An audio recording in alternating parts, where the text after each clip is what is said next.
कोलकाता की निवासी पूजा सिंह 29 जुलाई 2019 को इवेंट मैनेजमेंट के एक काम से बेंगलुरु आई थीं, लेकिन अगले ही दिन वह रहस्यमयी तरीके से गायब हो गईं। पूजा के लापता होने के बाद पुलिस ने मिसिंग रिपोर्ट दर्ज की और उनकी खोज शुरू की। इस दौरान पुलिस को एक ऐसा तथ्य मिला जिसे जानकर सब हैरान रह गए। जांच के दौरान यह सामने आया कि पूजा ने एक बड़ी गलती की थी जो उसके लापता होने का कारण बनी।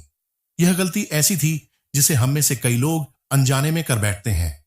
पूजा की गायब होने की वजह उसकी एक नादानी थी। इस घटना के बाद यह सवाल उठता है कि वह गलती क्या थी और पूजा के साथ आखिरकार क्या हुआ। चलिए जानते हैं सब कुछ इस वीडियो में। डिटेल से आगे यकीन मानिए, पूरी कहानी जानकर आप शक रह जाएंगे। पूजा की इस कहानी में हम सबके लिए एक लाइफ चेंजिंग सीख भी है, तो वीडियो में आखिर तक जरूर बने रहिए।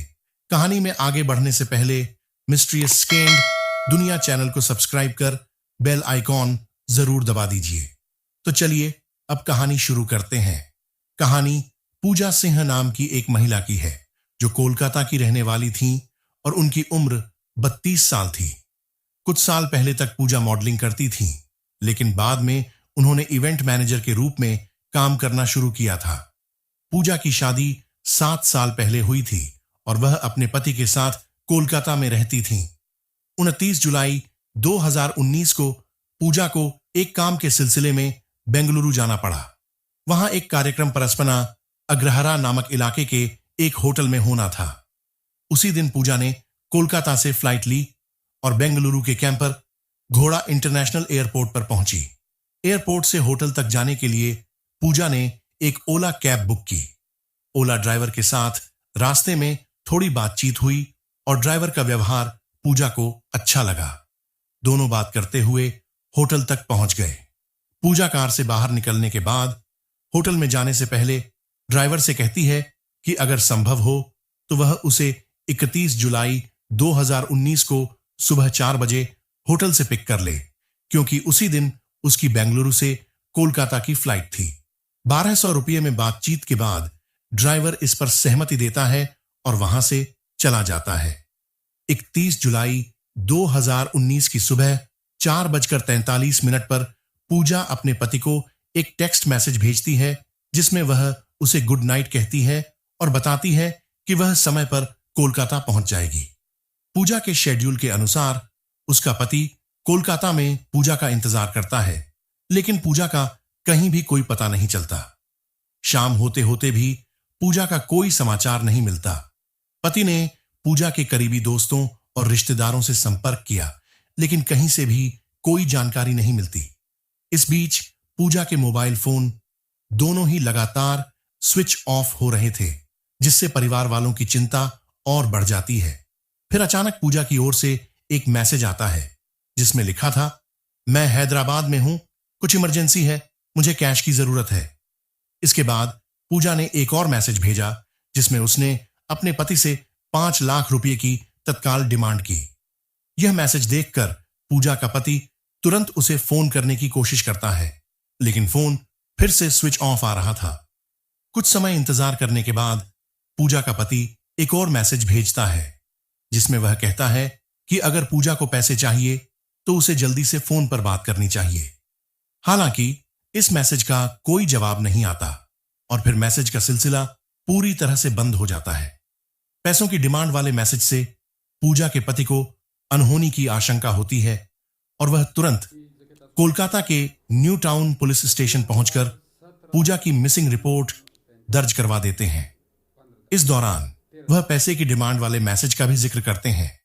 पुलिस रिपोर्ट तो दर्ज कर लेती है, लेकिन इस पर कोई भी कार्रवाई नहीं की जाती और कई दिन बीत जाने के बाद भी पुलिस की तरफ से कोई अपडेट परिवार वालों को नहीं मिलती। वहीं कोलकाता में पूजा के परिवार में बेचैनी और हलचल मची हुई थी, जबकि दूसरी ओर बेंगलुरु पुलिस एक अलग मामले में जुटी थी। बेंगलुरु में 31 जुलाई 2019 को कुछ स्थानीय लोगों ने पुलिस को कैंप बागोड़ा इंटरनेशनल एयरपोर्ट के कंपाउंड में एक लाश पड़ी होने की जानकारी दी। पुलिस तुरंत मौके पर पहुंची और शव की जांच शुरू की। कंपाउंड में मिली लाश एक महिला की थी लेकिन उसका चेहरा इतनी बुरी तरह से कुचला गया था कि उसे पहचानना मुश्किल था। वहां कोई पहचान संबंधी दस्तावेज भी नहीं मिला जिससे शव की पहचान हो सके। लाश मिलने के बाद पुलिस ने इस शव की पहचान के लिए सभी थानों में सूचना भेज दी और मिसिंग रिपोर्ट की डिटेल्स भी वहां भेजी ताकि किसी रिपोर्ट में दी गई जानकारी के आधार पर शव की पहचान हो सके। हालांकि काफी समय बीतने के बाद भी शव की पहचान नहीं हो पाई। पोस्टमार्टम के बाद कानूनी प्रक्रियाओं का पालन करते हुए और पूरे सम्मान के साथ पुलिस की निगरानी में शव का अंतिम संस्कार किया गया। अंतिम संस्कार से पहले शव पर मौजूद टैटू की तस्वीरें भी ली गईं और आसपास मिले सामान को इकट्ठा कर लिया गया। बेंगलुरु पुलिस ने शव का अंतिम संस्कार तो कर दिया, लेकिन अब भी उनकी पूरी कोशिश थी कि किसी भी तरह उस महिला के परिवार तक शव की पहचान पहुंचाई जाए। इसके लिए एक जांच टीम बनाई गई और महिला के परिवार की तलाश शुरू की गई। सबसे पहले पुलिस ने महिला के शरीर पर मौजूद टैटू के आधार पर उसकी पहचान करने की कोशिश की, लेकिन कोई सफलता नहीं मिली। इसके बाद पुलिस ने महिला के कपड़ों के आधार पर पहचान की कोशिश की। वे कपड़ों के ब्रांड का पता लगाने में सफल हो गईं और फिर उस ब्रांड के आउटलेट्स से पिछले 2 साल में उसी साइज के कपड़े खरीदने वाले सभी कस्टमर्स के डिटेल्स हासिल किए। यह काम काफी चुनौतीपूर्ण था, लेकिन पुलिस ने कई दिनों तक यह काम जारी रखा। इसी जांच के दौरान पुलिस को यह जानकारी मिली कि कोलकाता में कुछ ऐसे कपड़े खरीदे गए थे। इस आधार पर पुलिस ने कोलकाता तक ट्रैक किया और यहां सभी थानों से पिछले कुछ महीनों में दर्ज हुई मिसिंग रिपोर्ट्स मंगवाई। जब रिपोर्ट्स की जांच की गई तो न्यू टाउन पुलिस स्टेशन में दर्ज एक मिसिंग रिपोर्ट का विवरण बेंगलुरु में मिली लाश से काफी मेल खाता था। इसकी पुष्टि करने के लिए बेंगलुरु पुलिस ने 16 अगस्त को पूजा सिंह के भाई से संपर्क किया। फोन मिलते ही पूजा के भाई ने बिना किसी को बताए तुरंत फ्लाइट पकड़कर बेंगलुरु के लिए रवाना हो गए। जब पूजा का भाई बेंगलुरु पहुंचता है तो पुलिस ने उसे शव के पास से मिली अन्य चीजों और तस्वीरें दिखाई।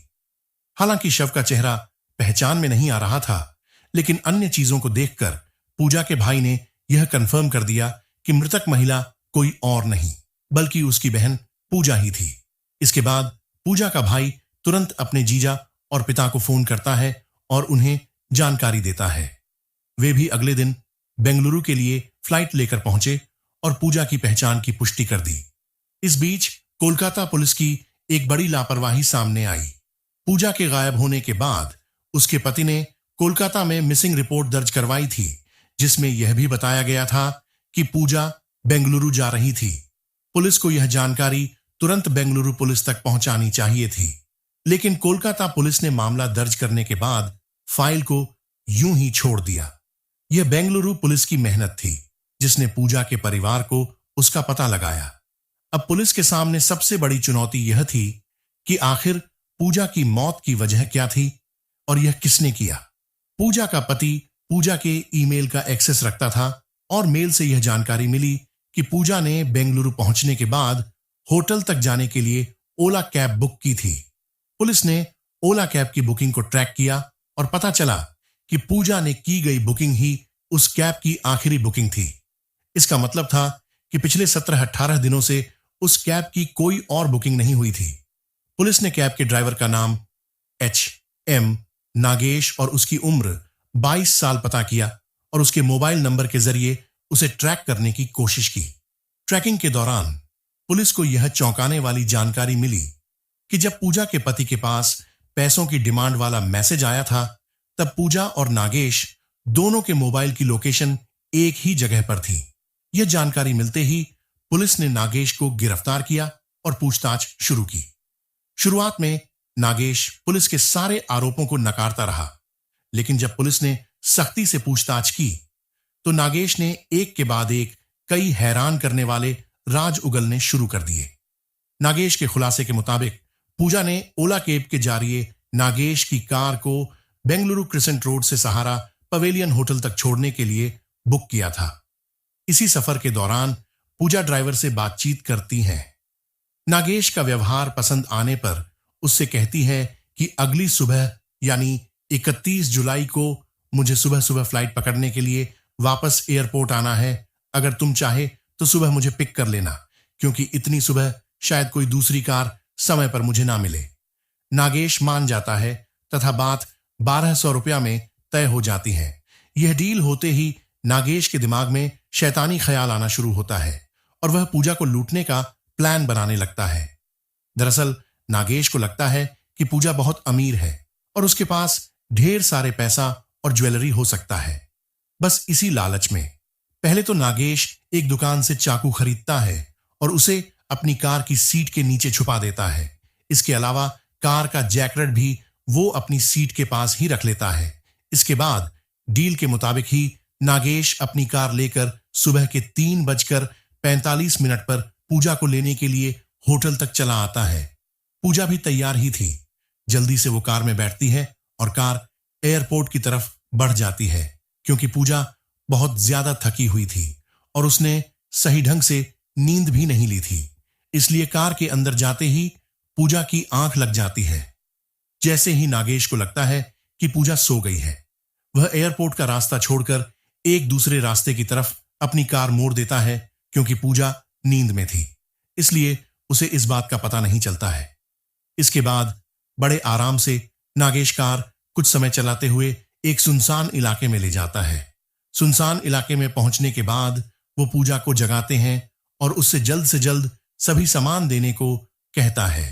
पूजा विरोध करती है और मदद के लिए चिल्लाने की कोशिश करती है, मगर पूजा चिल्ला पाती उससे पहले ही नागेश अपने पास मौजूद लोहे का रड सीट के नीचे से निकालता है और पूजा के सर पर जोर से दे मारता है। रड के चोट की वजह से पूजा वहीं पर गिरकर बेहोश हो जाती है। पूजा के बेहोश होते ही नागेश पूजा को फिर से कार के अंदर डालता है और वो उसे वहां से लेकर अपना कधरा पना हल्दी नाम जगह पर चला जाता है। यहां आकर वह एयरपोर्ट के कंपाउंड में अपनी कार खड़ी की और वह दरवाजा खोलकर कार से निकलकर लड़खड़ाते कदमों से वहां से भागने की कोशिश करती है। यह देखकर नागेश भी उसके पीछे दौड़ता है और अपने पास छुपाकर रखा गया चाकू निकालता है और पूजा पर ताबड़तोड़ चाकू से वार करना शुरू कर देता है। चाकू के लगातार वार की वजह से पूजा बुरी तरीके से लहूलुहान हो जाती है। वो मदद के लिए चिल्लाने की भी कोशिश करती है, मगर इतनी सुबह कोई भी उसकी चीखें सुनने वाला नहीं होता है। पोस्टमार्टम रिपोर्ट के मुताबिक पूजा को कम से कम 22 बार चाकू से मारा गया था। इतने हमलों के बावजूद पूजा अभी भी सांस ले रही थी। यह देखकर नागेश को और ज्यादा गुस्सा आता है और अब वह पास में रखा बड़ा सा पत्थर का टुकड़ा उठाता है और पूजा की छाती पर दे मारता है। पत्थर के वार की वजह से आखिरकार पूजा की सांस टूट जाती है। नागेश ने पूजा की जान ले ली थी, मगर उसे अब डर सताने लगता है कि पूजा की पहचान हो जाएगी और वो बहुत जल्द पकड़ा जाएगा। इसलिए अब वही पत्थर उठाकर बार बार पूजा के चेहरे पर मारना शुरू कर देता है। वो तब तक पत्थर मारता है जब तक कि पूरा चेहरा बिगड़ नहीं जाता है। पूजा को मारने के बाद वो लाश को पास के ही झाड़ी में फेंक देता है। इसके बाद वो पूजा का सभी सामान अपने कब्जे में ले लेता है। नागेश को उम्मीद थी कि पूजा के पास से उसे लाखों रुपए मिलेंगे, मगर पूजा के पर्स में सिर्फ 500 का एक नोट तथा 2 क्रेडिट कार्ड थे। इसके अलावा पूजा के पास 2 मोबाइल फोन भी थे, जिसमें एक मोबाइल फोन एप्पल का था जबकि दूसरा वीवो कंपनी का था। नागेश वह 500 रुपये तथा दोनों मोबाइल लेकर वहां से चला जाता है। पास के मोबाइल शॉप पर जाकर वह किसी तरह वीवो मोबाइल का IMEI नंबर बदलवा लेता है ताकि उसकी चोरी पकड़ी ना जाए, जबकि आईफोन को किसी को सस्ते दाम में बेच देता है। इसके अलावा वह पूजा के मोबाइल वॉलेट से कुछ हजार रुपए अपने वॉलेट में भी ट्रांसफर कर लेता है।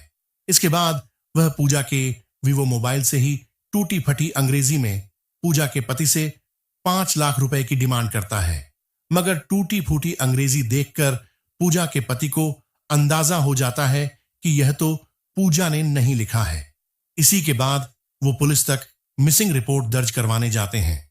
पुलिस के मुताबिक इस सब कुछ टल सकता था अगर पूजा ने थोड़ी सी नादानी नहीं की होती। दरअसल पूजा ने दोबारा ड्राइवर से जब सुबह सुबह पिक करने की बात की थी तो यह डील ओला ऐप के माध्यम से नहीं, बल्कि डायरेक्ट बस बातों के जरिए हुई थी। पुलिस के मुताबिक अगर पूजा ने यह राइड ऑनलाइन ऐप की होती तो ऐसी स्थिति में ड्राइवर के पकड़े जाने का खतरा बहुत ज्यादा रहता है तथा उस तक मदद भी बहुत जल्दी पहुंच सकती है। मगर चंद पैसे बचाने के लिए या फिर सुबह जल्दी कार ना मिलने की फिक्र में पूजा ने ड्राइवर से ऑफ द प्लेटफॉर्म डील कर ली। इस डील की कीमत पूजा को अपनी जान देकर चुकानी पड़ी। अक्सर कार बुकिंग ऐप तथा पुलिस की ओर से भी कहा जाता है कि कभी भी ऑफ द प्लेटफॉर्म डील ना करें। ऐसा करके आप चंद पैसे तो बचा लेंगे, मगर किस्मत खराब हुई तो आपकी सुरक्षा को भी खतरा हो सकता है और आपके साथ भी कुछ बड़ा हो सकता है। तो हमेशा सावधान रहे।